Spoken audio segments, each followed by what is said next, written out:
brothers, do you recall when the grasslands reached to the horizon? And the deafening roar of countless wings overhead.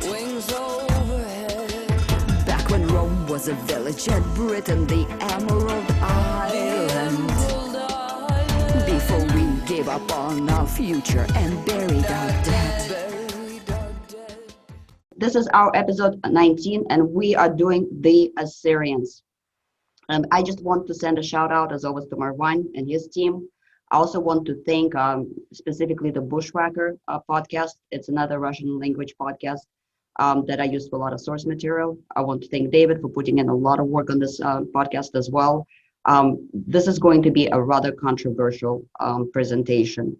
And I just want to say upfront that I am prejudiced. I'm prejudiced against the Assyrians, and it's a personal prejudice that has nothing to do with current or past geopolitical situation. It's just personal negative experiences with that civilization. So I'm probably going to be presenting the Assyrians in a more, from the point of view of the Babylonians and other subjugated people, more so than from the Assyrian point of view. So I'm just being upfront. I'm very, very not pro-Assyrian. Now, I have nothing against the Assyrian people. It's the Assyrian, I guess, oppressive apparatus that I have a problem with. And anyway, you will see my prejudice as we go forth.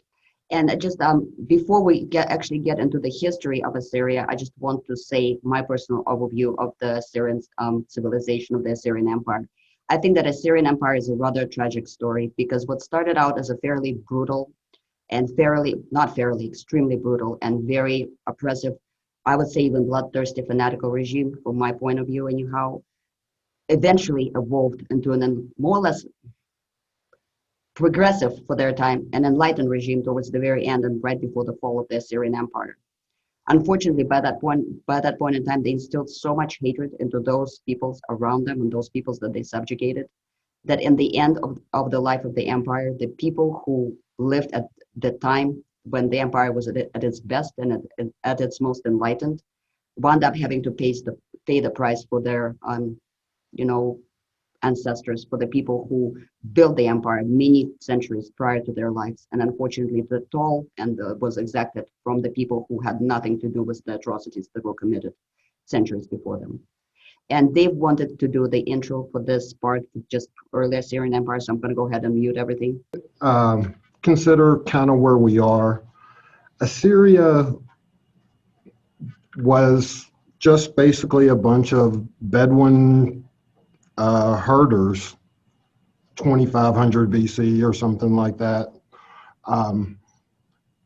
They formed a little town. In fact, the first of their kings were called the kings that lived in tents. Basically, this little trading town, their god was also by the same name, Ashur. They just were merchants. They had a lot of trading posts in Anatolia and places like the Hittite capital, Hattusa.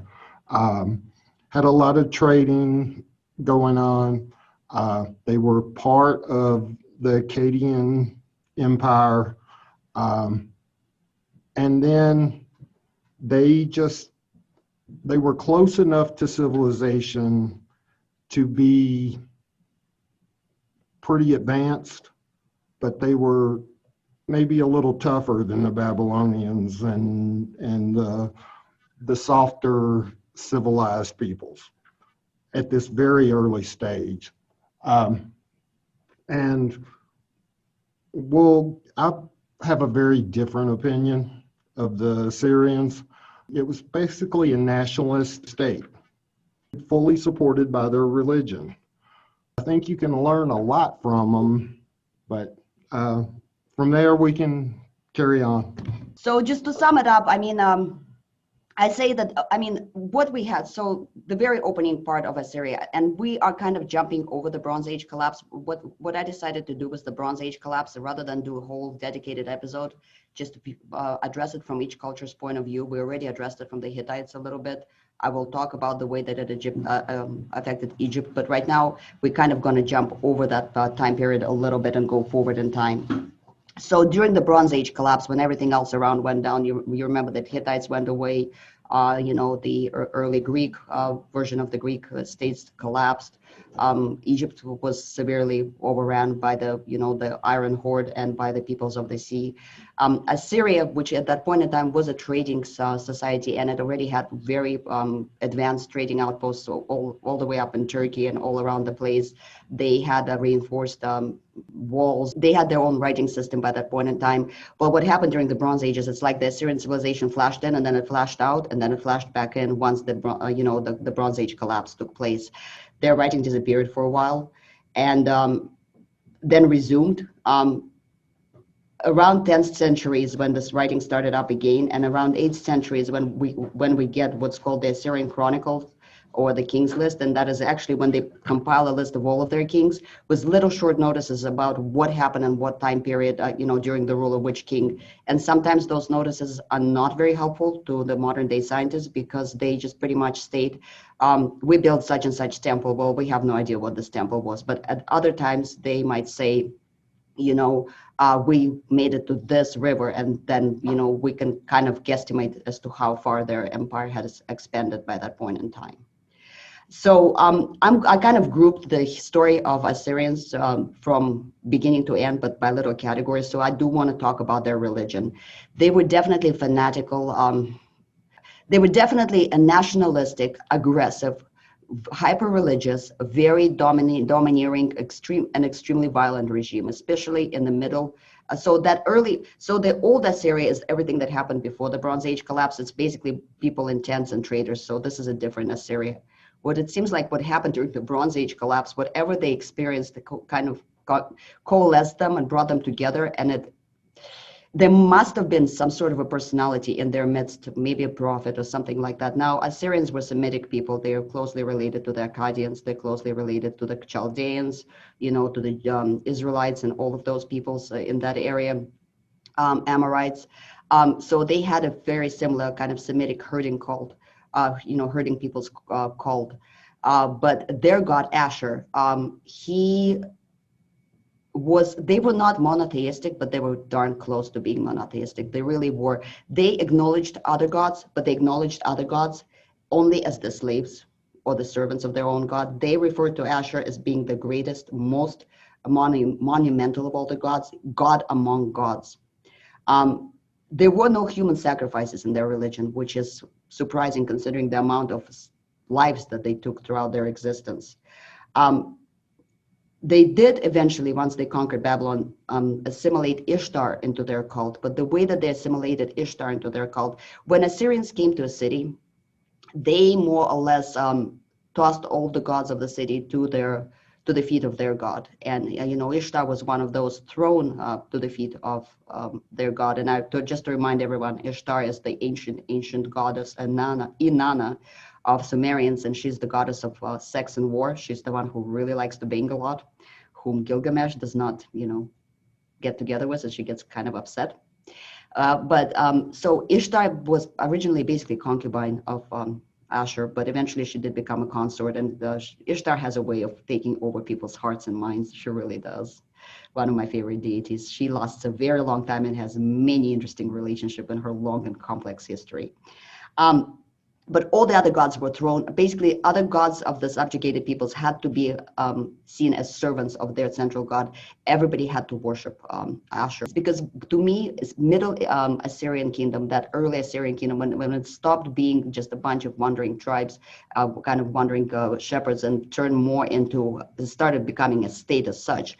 I see it as gray, as a very gray place, because their society was very different from the societies of the Aryan tribes around them, from the Hittites, from the Medanites, from other people we've talked about, the migration that took place later to the Harappan civilization, all those Scythian type tribes, the Indo-Europeans, Indo-Iranians, Aryans.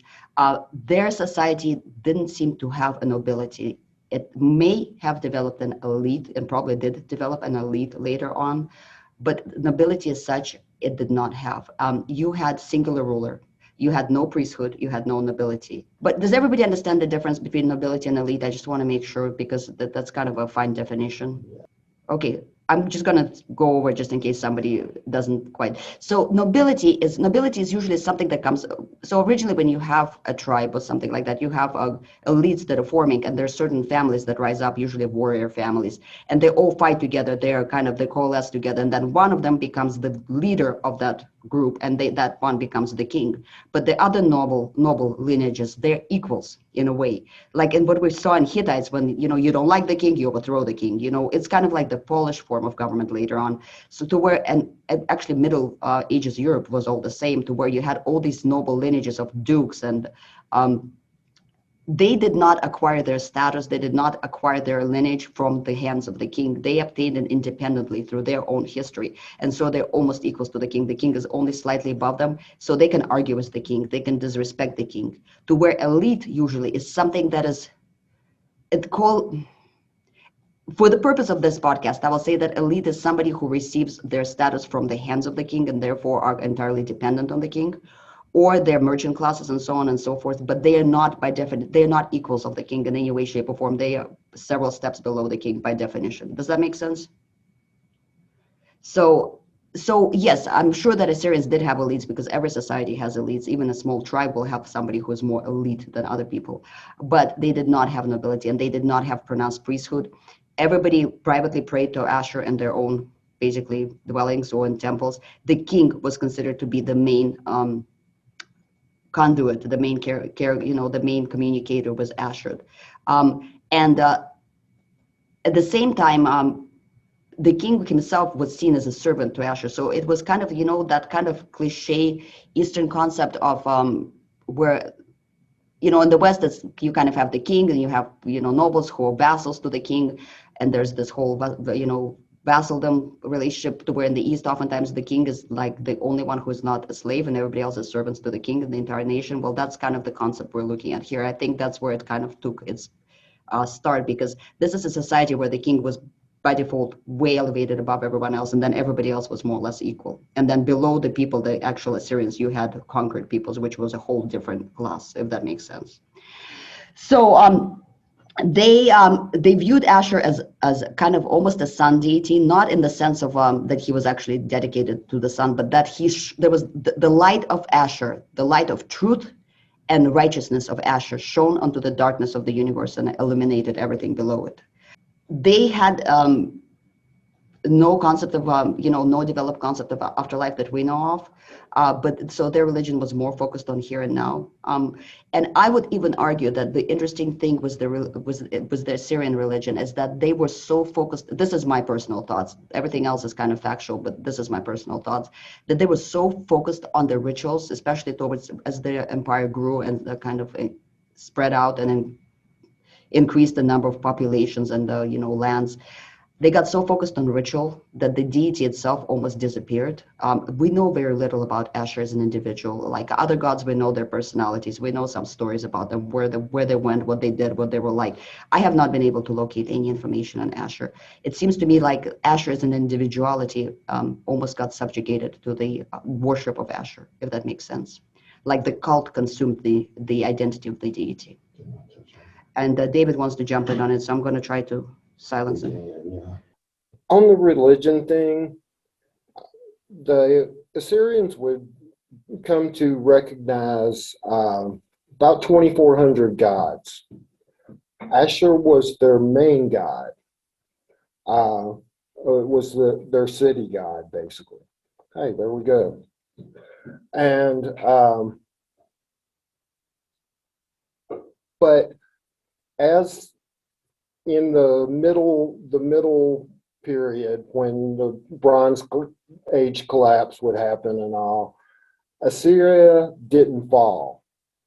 They instead they contracted some, expanded some, but they weathered the drought, they weathered the invasions and the population displacements, and they came out relatively intact. They were very seldom sacked. They were vassals to various peoples at various points, but overall they maintained a strong, yeah, a real strong identity, and were able to be in a position after the collapse, within a couple of centuries, to bounce back really hard with the Neo-Assyrian Empire, which was really the first empire in history. And in their religion, they were very consistent. Their logic was real simple and straightforward. Our gods conquered your gods, so ours must be superior. They were they were much more practical than Babylonians. They were kind of like Romans and Greeks in that respect. So yeah, they could be brutal, but so could everybody else in those days. They just took it to little different heights. But that's all for now. We're kind of playing the good cop, bad cop on this episode, just so you guys know, because David is defending the Assyrians. I'm kind of very much on the anti-Assyrian. I'm pro Babylonian resistance all the way. But and I would agree. I think that the Bronze Age collapse really toughened the Assyrians up because they had ideology, they had propaganda, they had a very strong propaganda machine, and their propaganda was not only outwardly pointed, it was also very much inside their own heads. I mean, they considered themselves to be local at the end of the Bronze Age collapse because, the Hittites, the Mitannites, the Lydians who arrived a little bit later, they were kind of mildly related to the Celts, but they were also in the Europeanish type of Aryan origin type people. All the people around them, they saw them as, basically migrant invaders, and they saw themselves as the true locals. Their relationship with Babylon was interesting because they were both Semitic people, and there's nobody more evil than heretics ever. Pagans if you look at the history, for example, of Christianity, pagans may be evil, but heretics are worse, right? So Babylonians, really any other Semite tribes that worship differently than them, that worship something other than Ashur, to them were heretics and just, abomination, more or less. They are very keen on writing about their victories, and they never write about their defeats. So we get situations like where in Assyrian Chronicles that you will see, they will say, we have defeated such and such city. Then 200 years, we have defeated the same city. 200 years more, we have defeated the same city again. So it seems like they were constantly defeating the same cities over and over and over, which would probably suggest that they were not always victorious. There's even situations like when in Assyrian Chronicles, there's a war between Ashur and Assyrians and Babylon, and they will say, well, Assyrians will write, we have defeated and conquered Babylon, and Babylonians will write, well, we have defeated and drove away the Assyrians, and then Elamites, which was another nearby kingdom, will write, well, Babylon and Assyria were at war, and first Babylon defeated Assyria, and then Assyria defeated Babylon, and then we came in and kind of beat up everybody and won. So each state propagated their own version of the story. Assyrians insisted on their right to dominate everyone. Their chronicles are full of righteousness. They really believed that it was their right to be on top of the world, that they were the better people. Their God was the better God. And they did interesting things, their kind of propaganda machine. So when they would defeat a city, they would write down a treaty, let's say, with the city's ruler. So let's say somewhere in Urartu, which was a nearby state. Let me pull up a map actually to show you guys, because I think that would be very helpful. So this is the growth of the Assyrian Empire. So this is early Assyrian Empire. So the yellow part is just the core of Assyria, the yellow part of this map. And then the light green part is what was added around 1300 BC. Then the next map, you see where that's how much they expanded by 1200 about.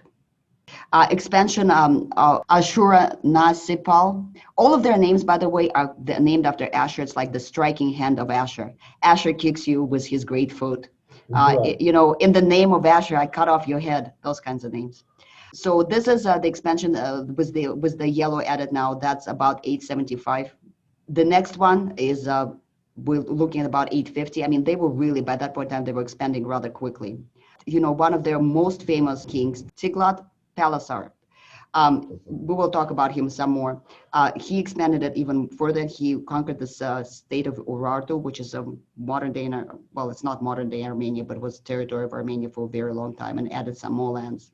Sargon II, about 700 BC plus or minus, added these territories.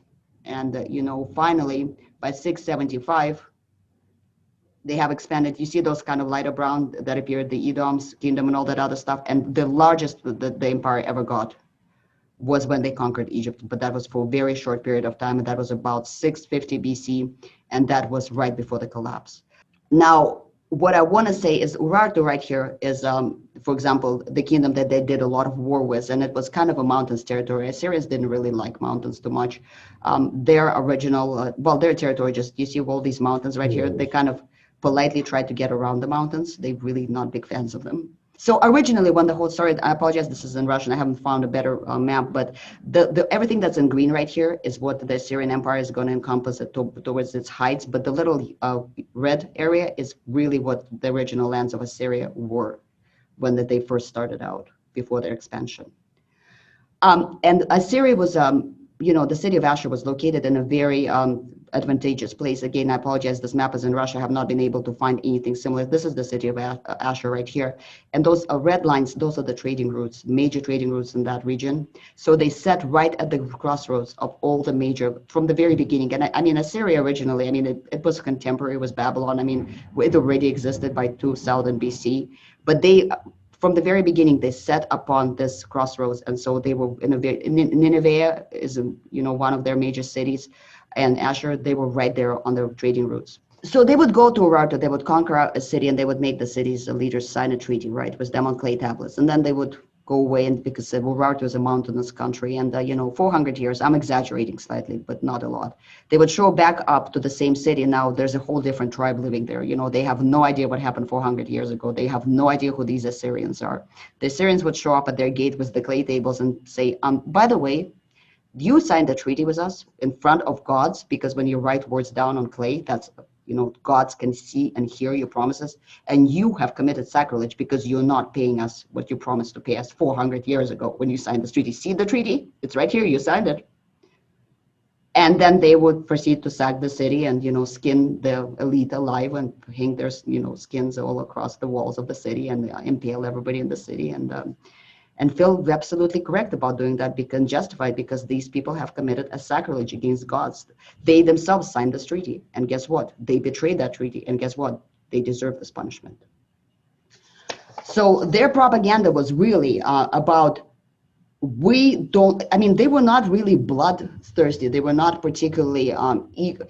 The scary part about the Assyrians, they were not bloodthirsty maniacs. They did not do this for glory. They did this because they felt like they had no choice. It was the law. They did it as a punishment, as a religious and sacred punishment. They did it very methodically, mechanically, almost industrially, on a large scale. I'm going to stop for a second, see if anybody wants to jump in. Anybody, any comments, thoughts, complaints, questions? Yeah, I'm wondering how is Ashur spelled? Is it spelled with an S or a C? Or? I can tell you how it's spelled in Russian.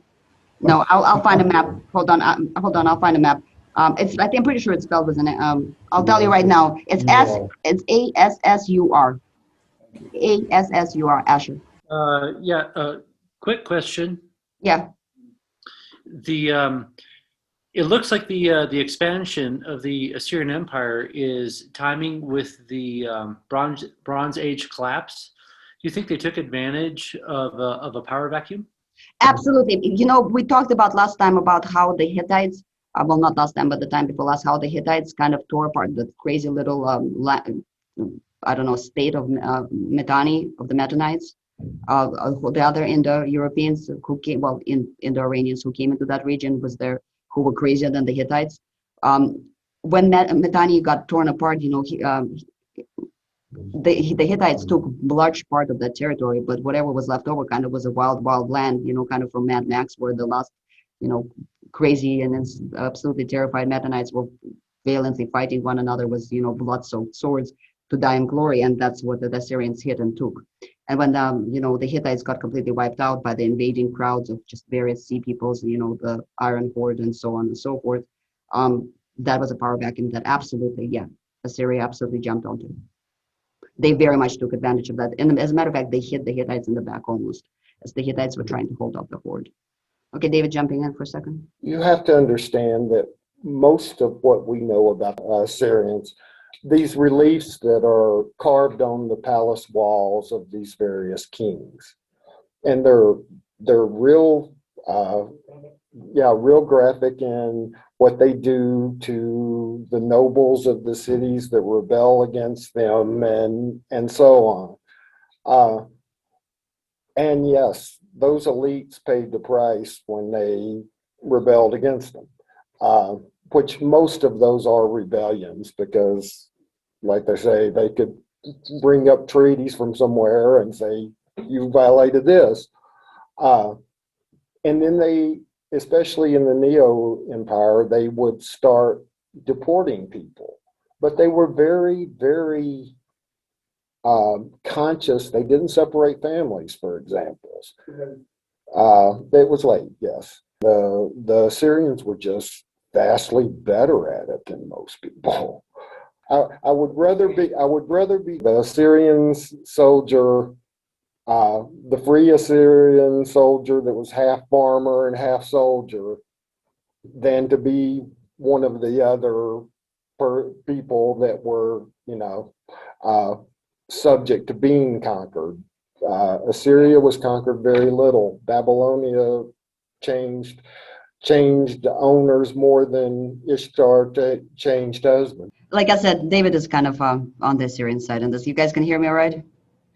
So, okay, so about the humane and mindful tactics of the Assyrian conquest. So Middle Assyrian Kingdom, end of the Bronze Age collapse. I mean, sudden surge of cruelty. The previously just traders, Assyrians, turned into something that was way beyond the norm for that time period. Their level of cruelty exceeded anything that anyone around them seen. And this is a time period when genocide of the conquered people was absolutely normal, especially if you conquered a city that was far away and you just could not transport all those slaves to your own territory. You just killed everyone. Everybody thought that the Assyrians were insane. For example, so for them, execution was a punishment for sacrilege against gods, and everybody was being punished for rebelling against them. Again, the rebelling against them may constitute moving into an abandoned city that somebody 400 years ago abandoned, who signed a treaty with the Assyrians. They did not commit atrocities for glory. They had an attitude of, you made us do it. It's your own fault. It's the law. But for example, they would lay population of a city down in a row and run over their legs with their chariots, then turn around and run over their arms with their chariots. As a matter of fact, I'm going to show you some pictures when I'm talking about this.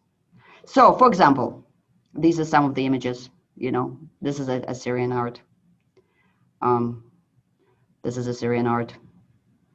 This is them tearing out people's tongues and putting out their eyes.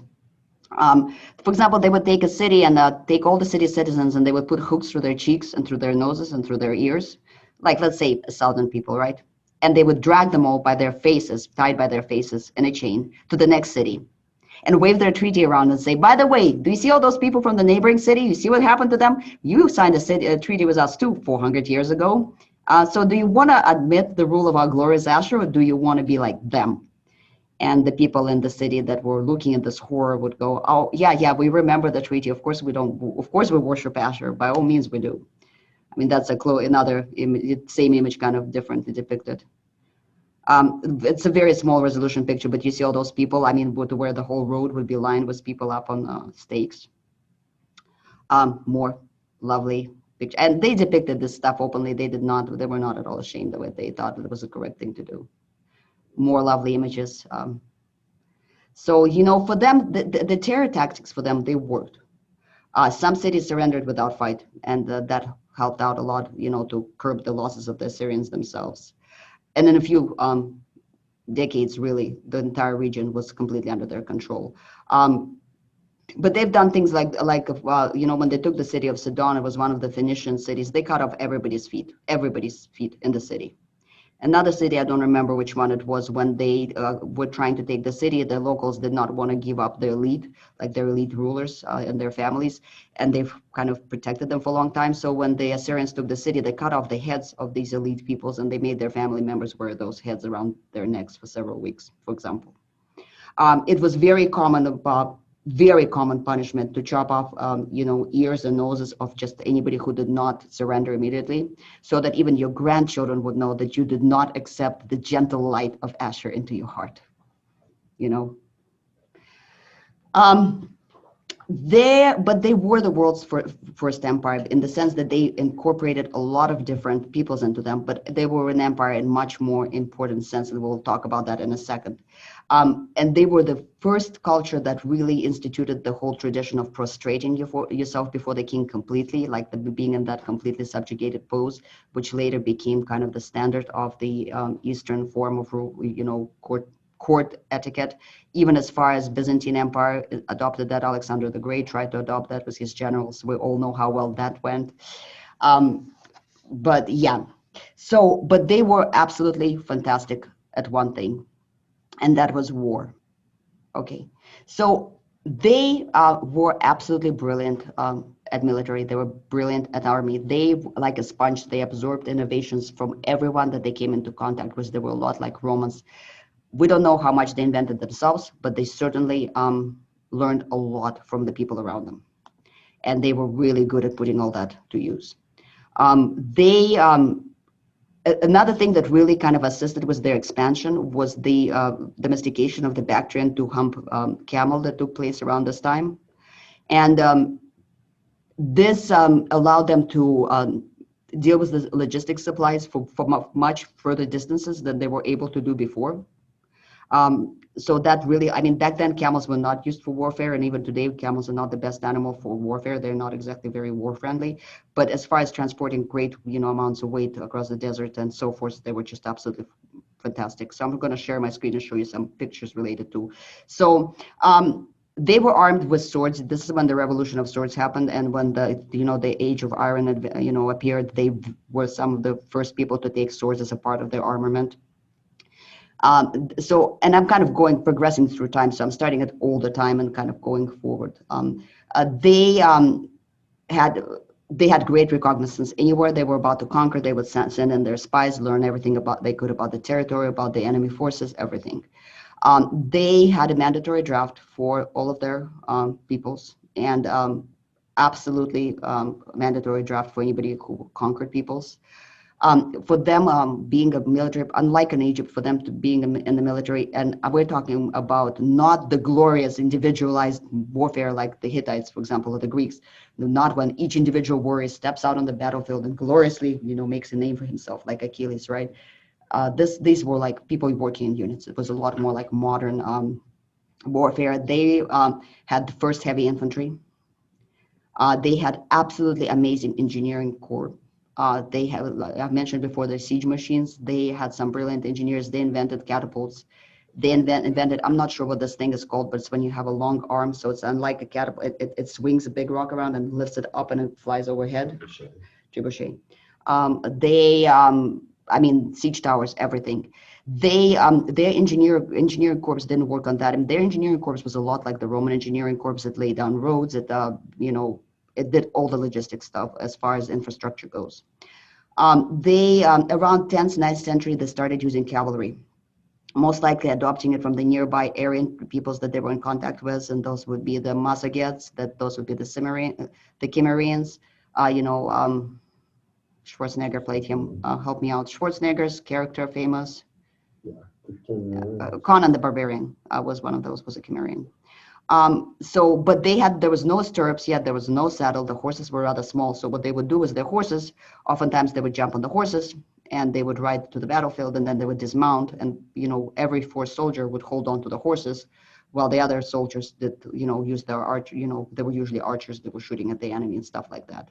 Sometimes you even see interesting things, and this is something that David found interesting things when do you want to say that? Where you would have two soldiers, basically have three horses riding side by side, and they like two soldiers with shields on two sides and one archer in the center.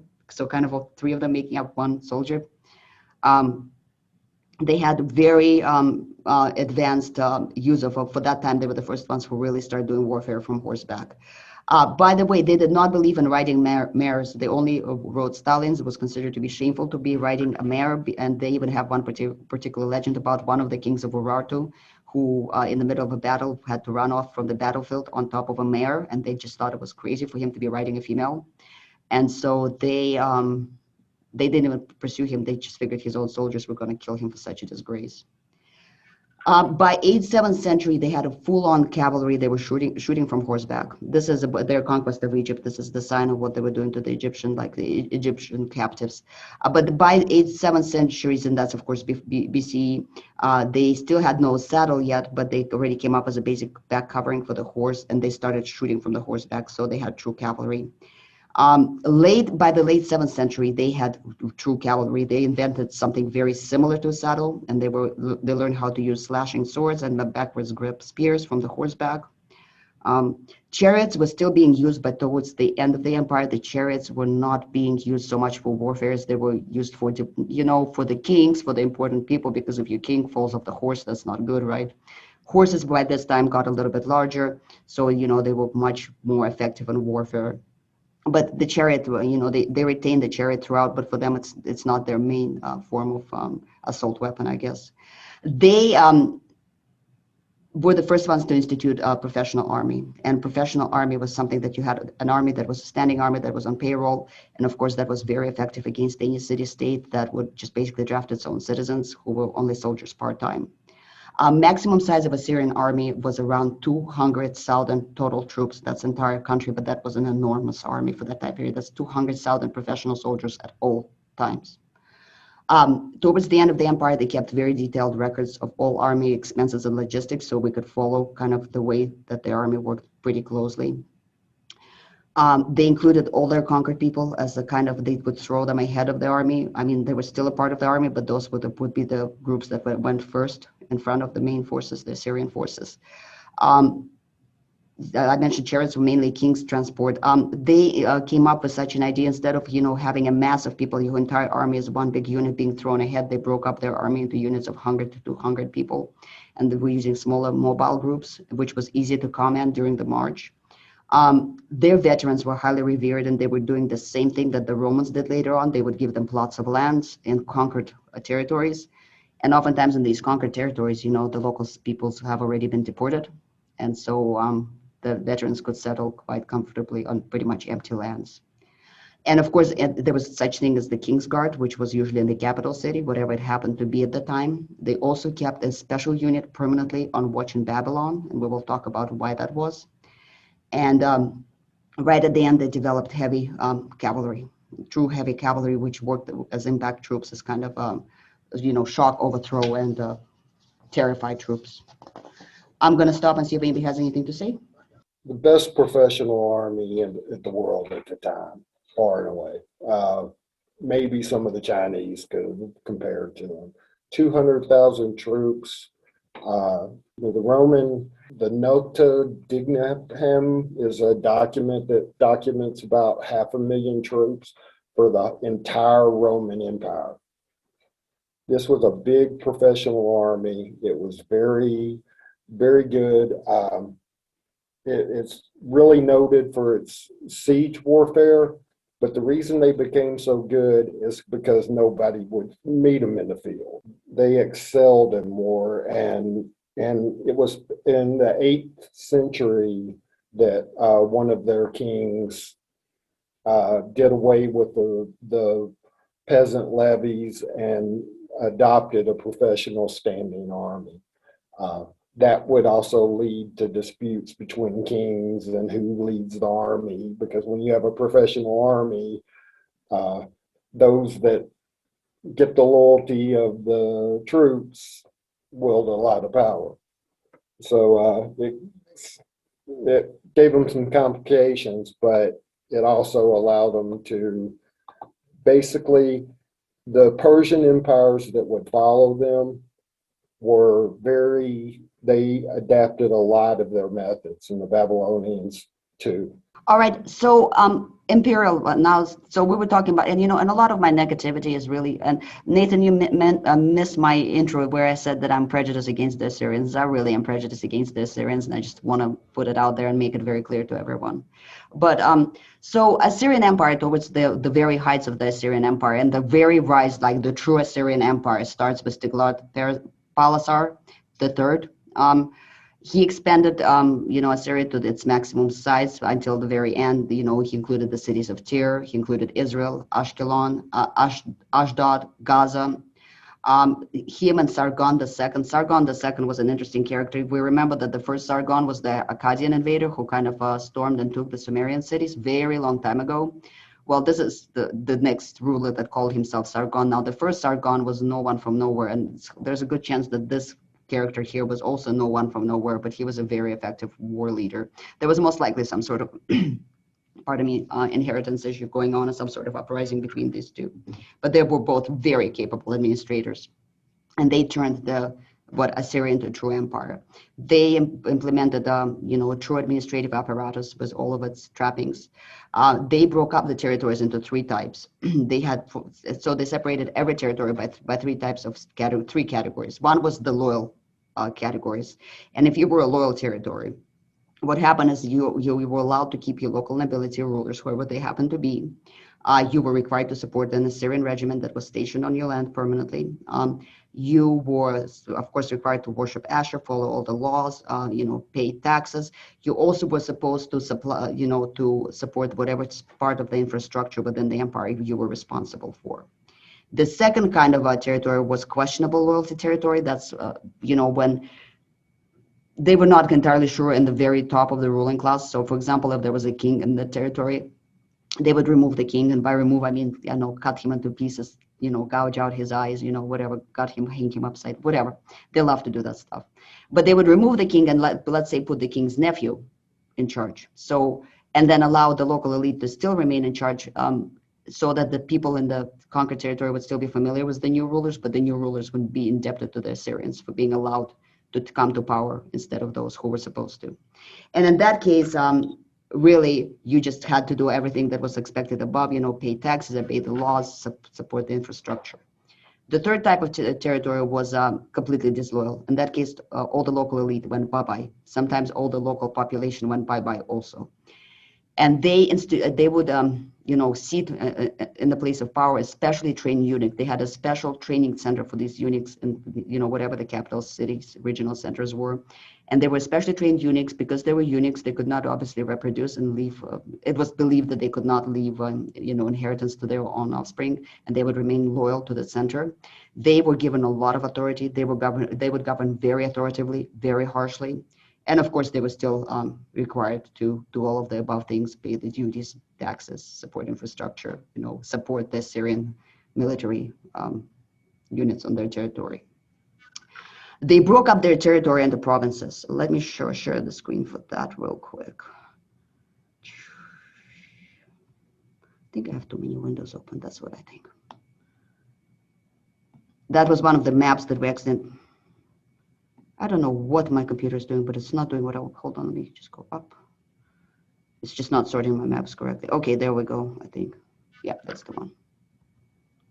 Okay. So here's my screen share. So this is kind of an idea of how they had their that is not the map I wanted to show you. This is the one. Again, I apologize, it's in Russian, it doesn't really matter. I mean, so the yellow territories right here, this is the heights of Assyrian Empire. So the yellow territories were so-called self-ruling territories. They were the very independent ones. The stuff that's marked in the green lines right here is the different independent cities before they got conquered. So this is probably around 654, BCE. But you can see how the whole territory was broken up into provinces. So they broke up the whole territory into provinces. What they would do with problem cities, for example, if they had a city like Aleppo, we've all heard about Aleppo, right?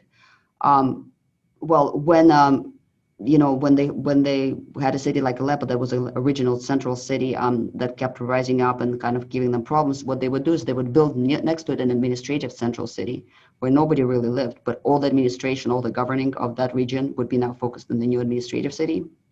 And that would pull resources, would pull power, would pull influence away from the problem city, and that's how they solved that problem.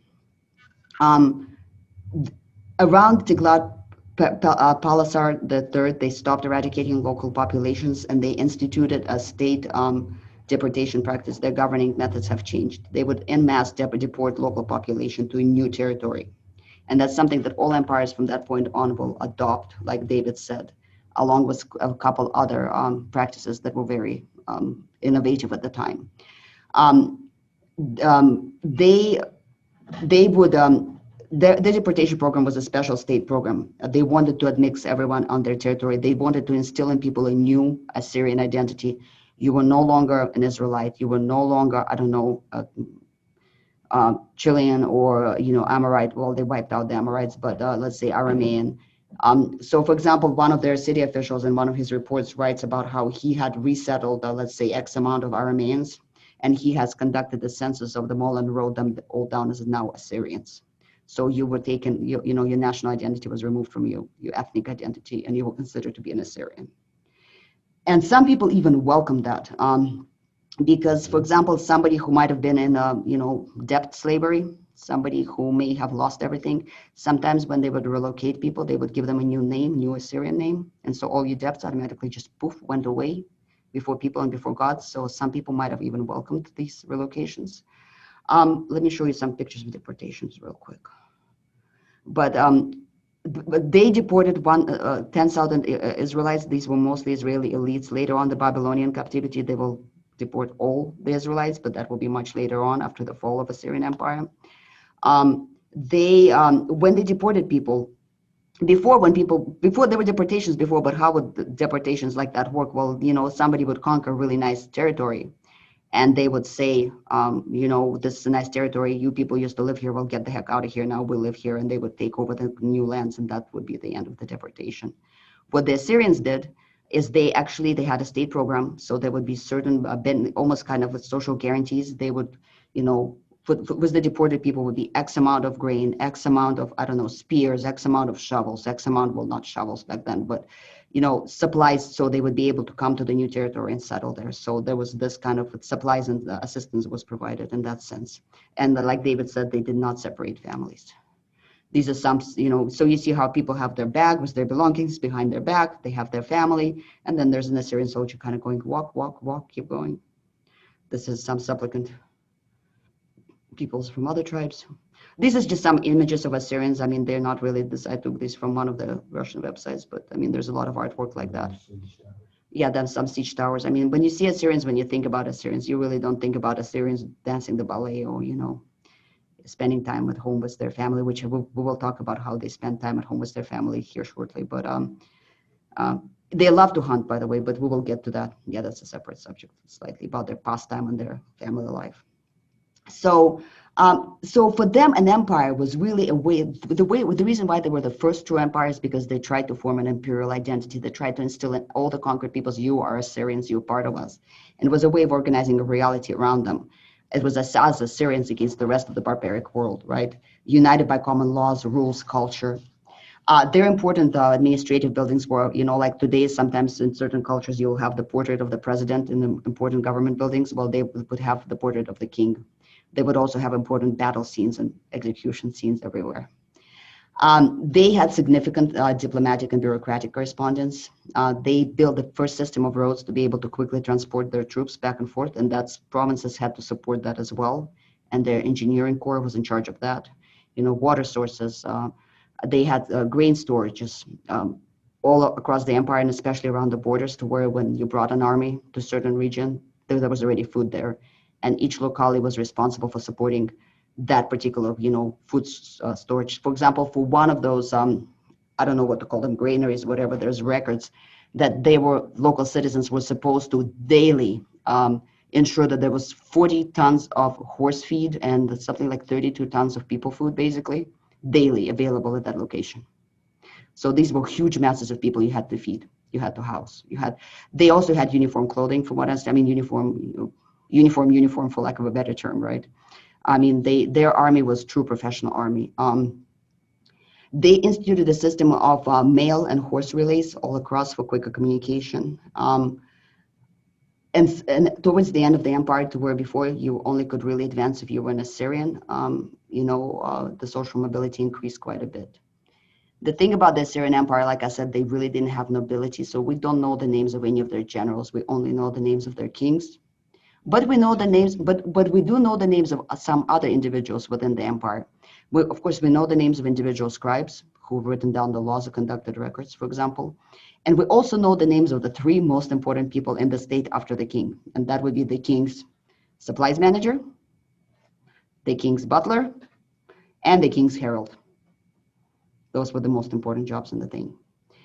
And the languages that were spoken in the empire towards the end were, when they conquered most of the Aramaic, Chaldean, and other Semitic tribes, conquered or eradicated in the area. Aramaic eventually displaced Akkadian as their official language in their empire, and so the official languages in the empire were Akkadian, Assyrian, and Aramaic, and towards the very end, Aramaic really trumped all the other ones. I'm going to stop for a second and see if anybody has any comments. Anyone? Quick question. Were because the army was so professional, did they have designated generals? How did they get designated to that role, or were they kings? Were they essentially de facto royalty? Well, here's the thing. We don't know. They didn't talk about it because what their propaganda shows really is just the army and just the king. I'm sure they had to be designated generals because they had a bunch of coups and they had a bunch of, overthrows of the current ruler and, various periods of unrest. I'm sure that there was military elite. It just wasn't practice to be written about. We don't know any of their names. We don't know much about them. David wants to jump in on that a little bit. He might know a little bit more than I do. Yeah, they did have some generals, and they got it just before Tiglath-Pileser III. Just before him, they were having a problem with kind of the magister militum thing with Rome, where you get these generals that are all powerful. One of those dynasties' reforms was to cut that out. That's when they started using eunuchs over conquered peoples instead. They doubled the number of provinces, so there were less resources for people to rebel with if they chose to. And so yeah, they had that problem, but towards the end of the Assyrian Empire, they had done a lot to address it. Anything else? Anyone? Any comments or thoughts? Okay, then I'm going to move on to basically everyday life and kind of culture, pastime, and just overall social program.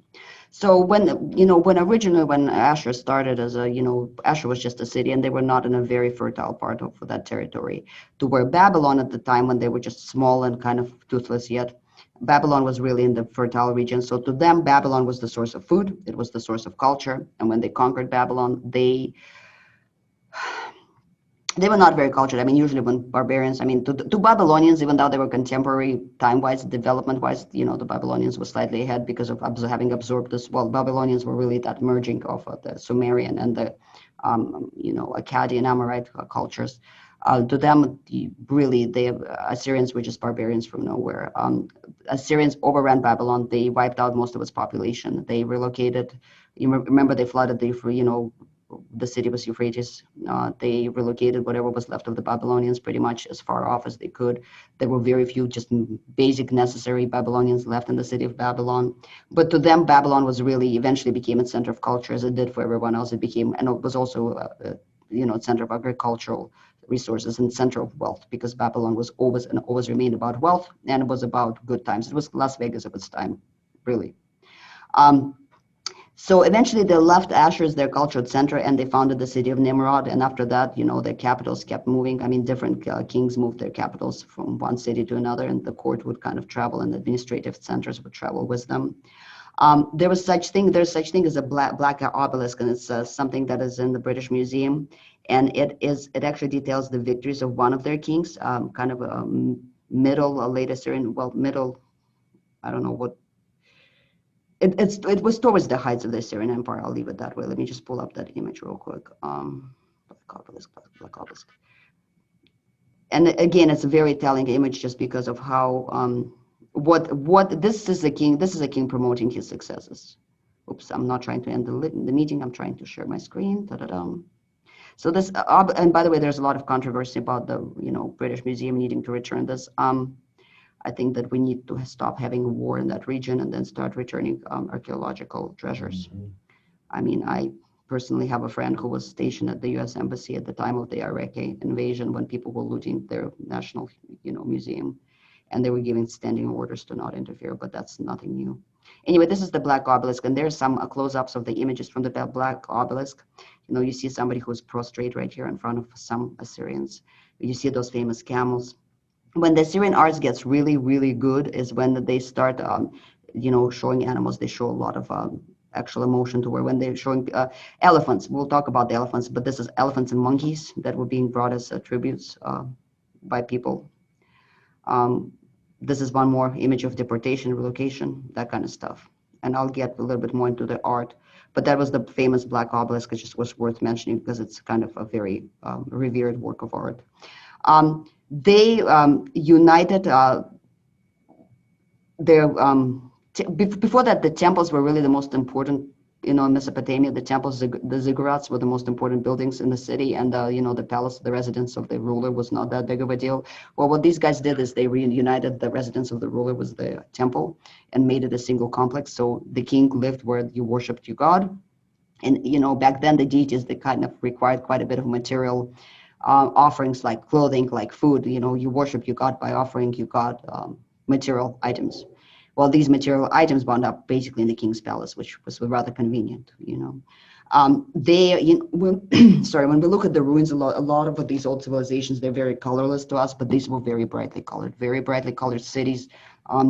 We looked at those gates of Ishtar during the last episode. I'll show some images again here. Everything was very brightly colored, reds, blues. It was just shine. Just really kind of gaudy, almost in your face. They switched from beer to wine in their process. Because they had no winter comparing to North Europe. I mean, they conquered all the fertile regions. They were able to sustain quite a decent, multiple harvests a year. So their food sources were really good at that time. Their artwork, they mostly adopted Babylonian artwork styles and techniques. They really loved ivory. They imported a lot of ivory from Egypt. So much ivory in fact, that the pygmy North African elephant species, which was at the time, very popular and available everywhere, that species went extinct. They also the kings loved to hunt lions, and there's a lot of images of lion hunts. Again, the Asiatic lion went extinct as a result of this. They had a lot of images of these royal lion hunts.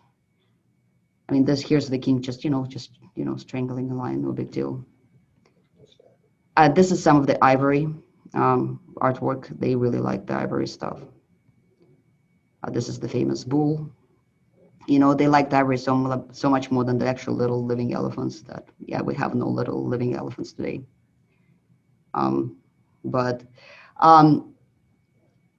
During the years 812 to 803, there was I've mentioned last time, there was an unspeakable thing. A woman seized the throne. There was 50 years of royal, inheritance kind of unrest. And so this woman suddenly seized the throne and she ruled all by herself. She ruled all by herself, for 9 years. And that is Shammuramat. We've talked about her, and she is later, turned into this fictional, almost mythological character of Shigerizada. That we've all heard about. She was overthrown eventually, but she was so good at what she did that rumor has it that she wasn't even killed, that she managed to kind of be able to get herself some sort of honorary retirement somewhere off in the middle of nowhere. And then Ashurnasirpal, they're one of their last, major rulers that we know much about. He is oftentimes honored in a lot of different places. For example, there's a statue to him in San Francisco because he is considered to be the father of libraries as such.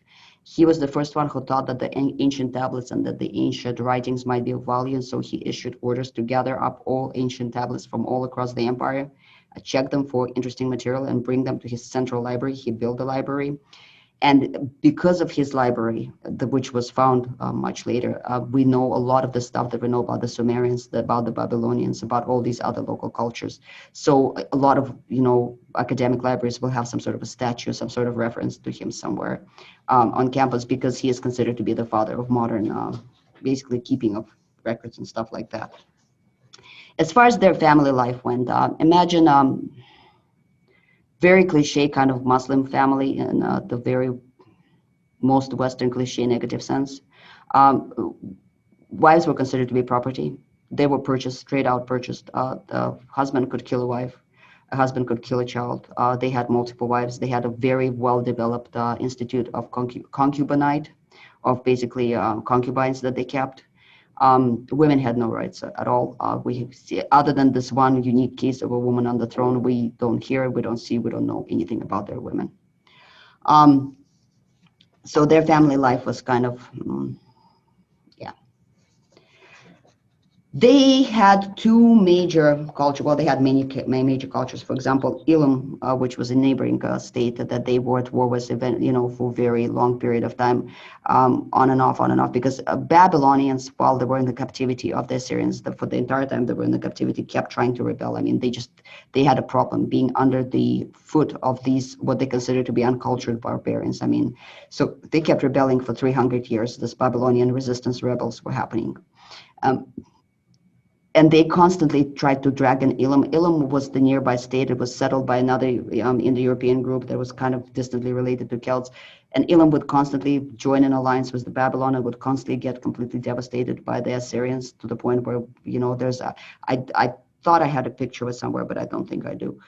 There's that famous fresco that's called Relaxation, not fresco, but a bas-relief that's called Relaxation in the Garden, when you have, this pretty picture of the Assyrian king chilling in the garden, and there's people standing over him with the fans, and there's a bird singing in the tree, and then there's the, the head of the king of Elam just hanging by the nostrils from a nearby tree, and it's just, that's just Assyrian pastime. It's normal. Egypt. You want to touch on that? Let me do. And then of course the last major campaign that the Assyrians had, Ashurnasirpal Decided to conquer Egypt. Enough of conquering all these little tribes. Let's do something major. And he put together a pretty mighty force, and he threw it across the desert from absolutely the direction Egyptians did not expect it from. And he hit Egypt, and he actually conquered Egypt. He conquered Lower Egypt, and for about 10 years, Lower Egypt, mostly because they were caught off guard, was under the rule of the Assyrians.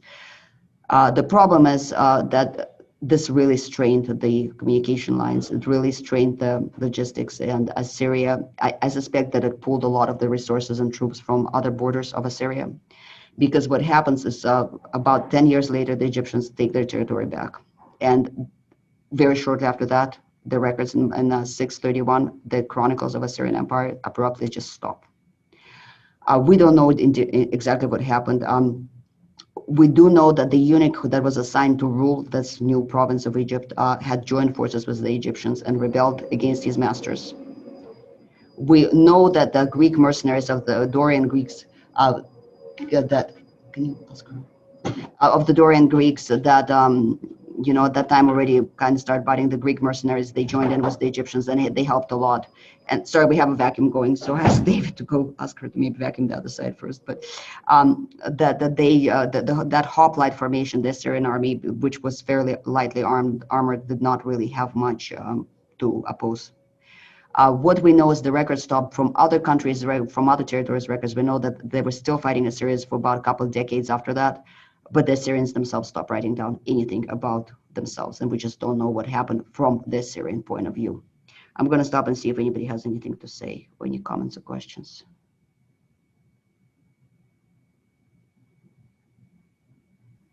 So about how long after Egypt, after they were forced out of Egypt, about how long did the Assyrian Empire last after that?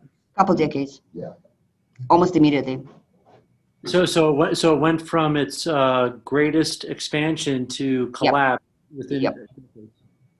Yep. And I will touch a little bit more. David wanted to jump in, and then I will touch a little bit more on the final, but I've probably got about another 10 minutes of the final days of the Assyrian Empire. So I'm going to. I just wanted to mention the Conquest of Elam that she made the reference of. There's a whole big wall panel from one of the king's palaces. The one that was depicted with the Elam king's head in there. There's a whole battle scene that basically is a rout. It's the end of the stage of a battle where everybody's running and where most people die. And the Elamites are running, and their king's caught, and his son tries to fight, and it's all depicted on this palace wall. The other thing I wanted to say, as we get towards the end, there was a price to them being as efficient as they were. They were hated by everyone, and at the end, the Scythians, the Cimmerians, a lot of these conquered peoples who were formidable in themselves, about 6 of them would basically gang up to take on Assyria. And that's the problem, being as straightforward and simple as they were. I was trying to find that particular image, and I thought I had it, but I guess I didn't. So yeah, I mean, Assyrians were hated by absolutely everyone. And the problem is that everybody's hatred kind of really concentrated at the time when the Assyrians themselves stopped being quite as ruthless, quite as brutal as they have been up to that point in time. So throughout the entire conquest, throughout the entire Assyrian Empire, the Babylonians were trying to rebel. They were rebelling constantly. We had, 400 years of, 300 years of ongoing tough Babylonian resistance, to where Babylonians went from soft, kind of spoiled, rich traders, they went to just hard freedom fighters. They would, repeatedly conduct terrorist acts. For example, in the temple, desecrating the temple of Ashur anywhere in the major city was a big suicide, basically temple desecrator.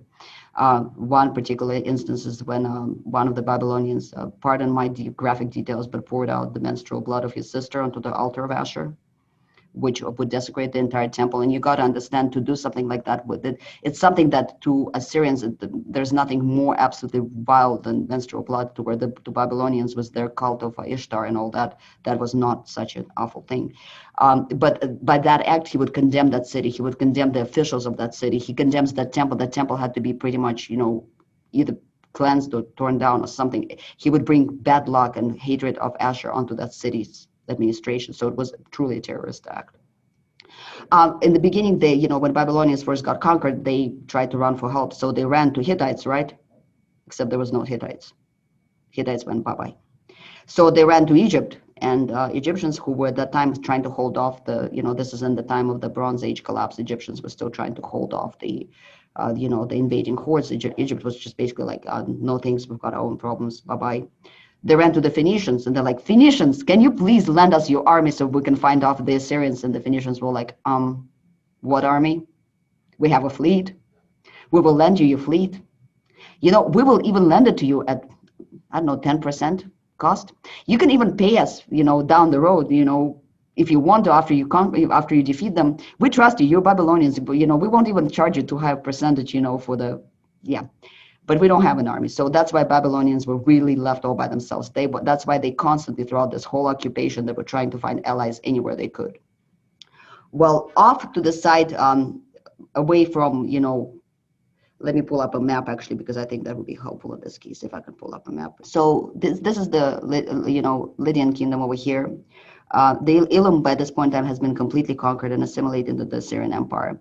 And we have Urartu over here, which on and off has been conquered. And right here, we have the kingdom of Media. Now, the kingdom of Media, who lives there? Well, that's basically your Proto-Persians. Those are the same Iranians, the same Aryans who just more recently invaded. And these are, Proto-Persians. I mean, there was a separate land of Parsia, which was vassal kingdom at one point in time to Media. Later on, they will conquer it. Bottom line is, and we will talk about Persians in the next episode, but these are the people who were Aryans who broke off from the Aryans, took their own set of gods with them, Scythians over here, a bunch of other people here. All these are basically Indo-Iranians. And at one point in time, about late 7th, early 6th century, the Babylonians sent their ambassadors. They sent them to the king of Media. Well, king of Media is a big word. At the time, this is nomadic peoples who are still very much. They just have newly converted to this new religion of Zoroastrianism. They're very neophyte. They're very excited about their new religion. They're very righteous in their own way. And they're just like the Hittites, they're very down for glorious war, chariots and robbing and looting and, and they live in they just came from horribly depleted Ariam voyage, which is constantly experiencing overpopulation surges, and they now settled over here, which is not the most plentiful land. And so when the Babylonians sent their embassy to these people, they come across a character by the name of Huwa Shatra, who was, I'll put it this way, he was an enthusiastic Zoroastrian. Zoroastrianism propagates such an idea that there's division of gods towards good gods and not so good gods, and the good gods are the ones that don't expect you to sacrifice people, that don't want you to kill your neighbors, that don't want you to shit in the river, and that don't want you to kill your cow.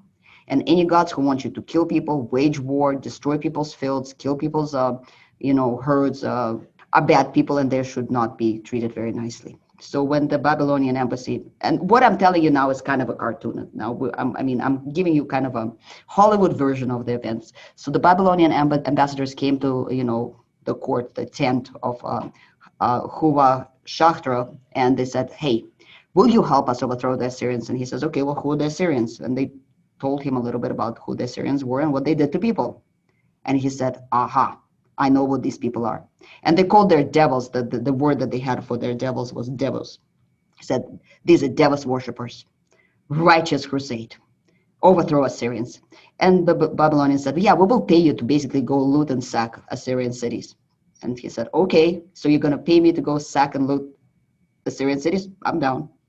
And so he took whatever peeps he had with him, and he headed towards Assyria. At the same time, the Lydian kingdom, they also agreed to assist with this. And that's the kingdom that they're kind of distantly related to the Celts. They were kind of hesitant, but okay, if Medians are going, we'll join in too. And so they hit the Assyrians from two sides. The Assyrians did not expect this at all. So these new chariots, the glorious Aryan chariots, came rolling into Assyria. Basically, Hittites kind of resurrected, came rolling against the Assyrians. The Assyrians were like, what the heck? We already killed the Hittites. What's going on here? Well, while the Assyrians were valiantly battling and threw all their troops to battle against the Lydians and the Iranians, suddenly the news comes in.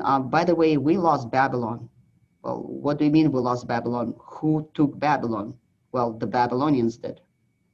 The Babylonians did take Babylon. They rose up again. They overthrew the local Assyrian rulers. And they pretty much instituted their own kingship, and they started hitting the Assyrians in the back. Now, this was all going on. This is, the ancient times. The warfare takes decades. This is going hard with, exchanging back and forth success. By this point in time, Huwa Shatra is having problems. The Lydians are having problems. They're all fighting the Assyrians for years, and they're on their last leg. And this is the Hollywood moment. Da-da-da-dum. Trumpets sound, and horizon to horizon, under the banners of the all-seeing eye of Horus, appears the army of great Egyptian Pharaoh. And they hit the Assyrians, because the pharaohs who, after that whole attempt by the Assyrians to conquer them, pretty much have closed off completely and didn't want to have to do anything with anyone anymore. When they saw the fact that the Assyrians were getting their butt kicked, they didn't want to leave their homeland. But the Pharaoh's like, okay, come on, calculate how long is it for us to do a quick march over there, hit the Assyrians and make it back home before I die of old age. Bottom line is the Egyptians joined in too, and so everybody, it was the great war of everyone against Assyria, because everybody hated Assyria. Like a pack of dogs, they started tearing the body of this great empire to shreds. Assyrians fought back like devils. You got to give them credit, but eventually they were just defeated.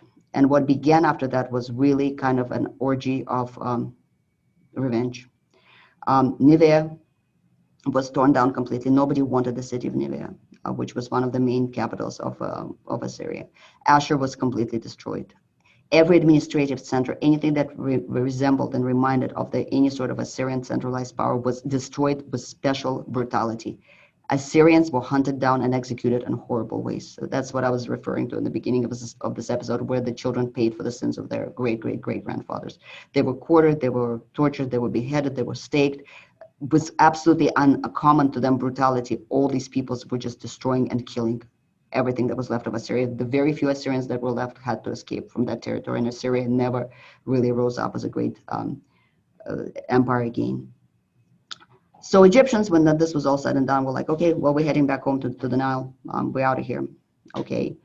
Babylonians said, okay, well, we got to restore Babylon. Because Babylonians had a bunch of refugees up in the mountains who were now coming back from Urartu, from different other places, coming back to newly freed Babylon to start rebuilding their Babylonian world.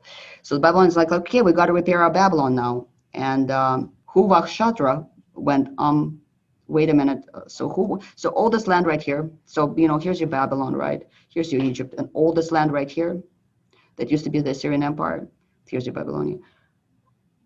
Who wants it? Well, nobody wanted that. Babylonians like, we don't want that. Legends, we don't want that. We already robbed and looted enough. Egyptians went back to Egypt. And so they're like, just you have it. And Huvah, who was pretty much a nomadic kind of middle grade kind of lordling, looked around and he said, wait, this awesome fertile land is now all mine and I can live here and rule here? And they're like, yeah. He's like, holy, wow. Okay, all the Aryans from all over the world, come here. We have fertile land. Let's build a kingdom. And that's really the beginning of Persia, early Persia. And Persian Empire, eventually, when it becomes an empire, it will really, that infrastructure, first the Neo-Babylonian Empire, later the Persian Empire will take all that infrastructure, all that administration, bureaucratic apparatus, all these ruling tactics that were invented by Assyria, and they will implement them. And this will go as far forward, this will last for centuries, this will last well into our era. To where last residues of it, can be seen in the Ottoman Empire. Some of the practices, Byzantine Empire even used some of these, some of the heritage of the Assyrian Empire. Babylonians, started practicing deportations quite frequently and much more aggressively than the Assyrians did. But when the Babylonians did it, it was okay because we all liked the Babylonians, but the evil Assyrians, when they did it, no. So there was definitely that outlook, but the hatred towards Assyria that was left, the legacy that Assyria left, it's almost unfair in a way, because as Assyria did build an amazing infrastructure, they invented a lot of these things that other empires used, but they are absolutely reviled and hated throughout people's memory. There's even a little Israelite song about the fall of Nineveh, wind blows on the empty streets of Nineveh, which didn't used to know any need when it was at its heights. Who will cry for Nineveh? No one will cry for Nineveh. And that's pretty much all I had to say about the Assyrians. David, did you want to jump in? And one of the most important things to remember about that fall is for 20 years before that, there had been civil wars between, if it's good to be kings, the king's brothers and the sons and the uncles tend to want to be the ones to be king. And there was even with that great coalition that was against them, it's doubtful without the civil wars that had wrecked the empire. Yeah, with Egypt, they overextended themselves. So in essence, their own military machine kind of ate them in a way. okay, does anybody else have any thoughts, comments? Nathan, you said you had some stuff you wanted to say. Yeah, it was what you spoke of earlier about the personalities of the gods in a polytheistic religion versus a monotheistic religion. And I thought that was interesting how in their monotheistic religion, the gods seem to have no personalities, whereas in the polytheistic religions, they had, the gods were identifiable by their personalities. Right, and because I think you've got to distinguish them one from the other, And I think, I mean, it depends on the particular. I mean, Assyrians were not monotheistic by any means. They would definitely believe in multiple gods. It's just all the other gods were really subjugated to their singular dominant deity. They believed that their god was the god of the universe. They literally referred to him as the god of the universe. So they were as close to monotheistic as you get, not counting, Akhenaton's experiment in Egypt, that took place. Yeah, David wants to jump in on it. Part of the reason that is Esther grew with their conquests. Where the Syrian army would go, they would put up shrines. So they would put up, the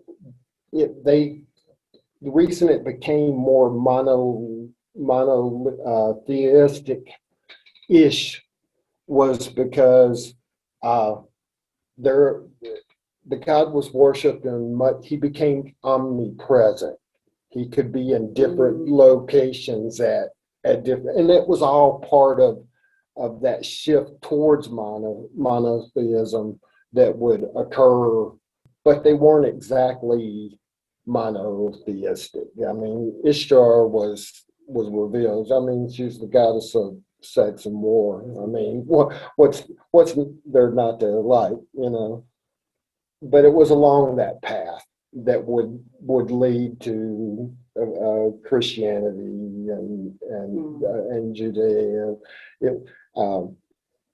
Even the Persian religions were kind of leaning that way between good and evil, and the distinction between good and evil and all that. And on this one, I'm going to have to disagree empathically, just because I think that, I mean, it makes sense what you're saying, but then if you look, for example, at the Greek, pre-Dorian Greeks, they, like, for example, when Mycenae was conquering other city-states, they would do the same thing. They would institute the cult of Zeus everywhere, but that didn't make, monotheistic. It didn't make them more, in polytheistic cults, I mean, yeah, your god is the dominant god, but you oftentimes incorporate other gods in your cult just because you want to because they're the gods of the local territory, they know the local territory, so why don't we basically include them as well, just in case, to where, these monotheistic-ish cults, they're very domineering. And I would empathically disagree about Zoroastrianism, because Zoroastrianism was this concept of good and evil, was the first religion of true revelation as such that we know of. And it was, I'm not so sure the Assyrians had the idea of good and evil. They had the idea of right and wrong, or in other words, sinful and not sinful. But sinful in the ancient world was not the same as sinful in today's world. We talked about it a little bit in the shamanism. I mean, stepping on the crack on the road might be committing a sin. It was an idea of moral code. It was an idea of these acts are favorable to the gods, these acts are disfavorable. Zoroastrianism kind of was very different. That way, it truly had a moral code, good versus evil, right versus wrong, in the sense of what is the right thing to do. I'm not so sure the Assyrians had anything but other than dominance of we're right because we have the strength, sort of thing. But I mean, it's a philosophical debate, really, in the end of the day. Yeah. Anybody else? Chris, you don't have any thoughts on the deities and theism? A lot of religions, actually, they're more monotheistic religions than polytheistic ones. Theistic and Christians, Jews, Muslims, like lots and lots and lots are.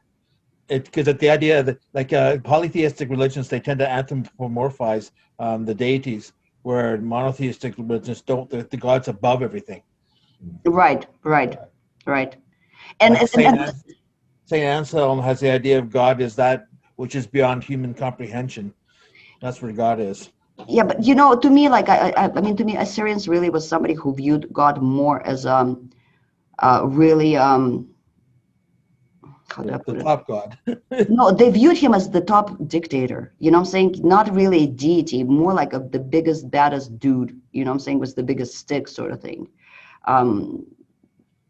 Well, in those days, religion was very much tied into life, far more than we give credit for these days. Like, religion was a fundamental part of life. Yeah, absolutely. And the whole religious thinking, agreed. And but they were definitely religious fanatics, especially right at the beginning. And that's why some of the, images that I really see when I see, Middle Kingdom Assyria, early Assyria was starting out, is really kind of a mixture of the worst days of Inquisition was really the worst days of the Gestapo. I mean, because cruelty levels, they were kind of nearing, actually exceeding Gestapo greatly, and and their maniacality was the worst. I mean, Inquisition was a very enlightened institution at its start, but towards its end, it kind of turned into a self-driven, obsessive witch hunt, literally, which is where the words witch hunt come from. But it's very great to me. It's very fanatical, very driven. They had to have a charismatic prophet or leader that kind of united the people. Plus the horrors of those dark ages, I think, probably pushed them over the edge as far as, relying on their God, which may have in some instance saved them from some. So, we don't know what happened, in those days, but there had to be some sort of push, because it's something, and we kind of will see similar push in a very aggressive near monotheism in, early Judaic manifestations, very, very early Israelite conquests. So, yep.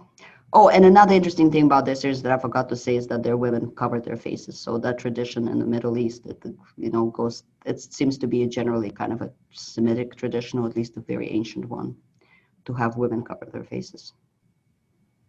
And I think that's everything I have. Just a real quick question. To field an army, a professional army that size, that requires a tremendous industrial infrastructure, right, to produce armor and weapons. And you had mentioned about they extensively used iron. Mm-hmm. Is there any record? Did they leave records of their production, their industry? Towards the end of the empire, they left bureaucratic records, as accounting records and so forth, but that wasn't something that was much glorified. So it's not something that they went into great details about. It was more along the lines of accounting. This was transferred there, this was received there, this person, turned in this many things, I'm responsible for that many things, this has been shipped. As far as the feeding goes, that's why I mentioned the kind of mild climate comparing to, Europe, even to where they were able to raise and really Babylon was its irrigation was really the fertile kind of the breadbasket of that region. And a lot of these conquered peoples were working as slaves on the land. They were working day and night. And a lot of these, work, metallurgy, ore mining, a lot of Babylonians were sent off to mine ores at their own, different sources.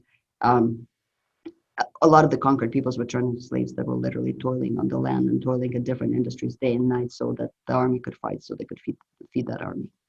Okay, then what I'm thinking is the next logical thing is to do the early Persians. I love the Persians. I have a weak spot for those early Aryan, Indo-Iranian, Indo-European, just because they're so, I don't know, they make sense, they're glorious, they're kind of stupid sometimes, but they're not very well organized, they're not very logistical, but darn it, there's just something cool about them, was there like chariots and they're, it's like fight to the death and glory and all that stuff. I don't know. And good food. Yeah. And they're women. I'm saying, you do not want, like, for example, Huva Shadra. His mother, for example, he himself was from Anshiptravan, caste of Anshiptravan Varna, which means he was a warrior, but his mother was from the priesthood caste, and that is Atravan caste. There's a tale about how she was participating in a chariot race when she was pregnant with him, and she kind of had to give birth in the middle of the chariot race, and kind of, it's kind of a comical thing, but she finished off the race. They had some formidable ladies, as well. They were interesting characters, very glorious, very short-lived usually, but definitely impressive. So I want to do the Persians next, to do the Scythians and the Scythian world after that, and go to Dorian Greeks and back to our, classical civilization. Does that work? Mm-hmm. Okay. And we've got to do the Phoenicians after the Greeks, because the Phoenicians are Semitic and they're a whole special story. We're still doing every 2 weeks though, right? Yeah, we're doing every 2 weeks, so we will do the next one on the 25th. And I will send out an invite to everyone. Well, thanks, guys. It was awesome. Thank you for being so patient. We ran like a bunch over. All right, see you next week. Thanks. That was great. Great to listen. Okay, bye. See ya. Well. Orange glow of a campfire pale, electrical glow,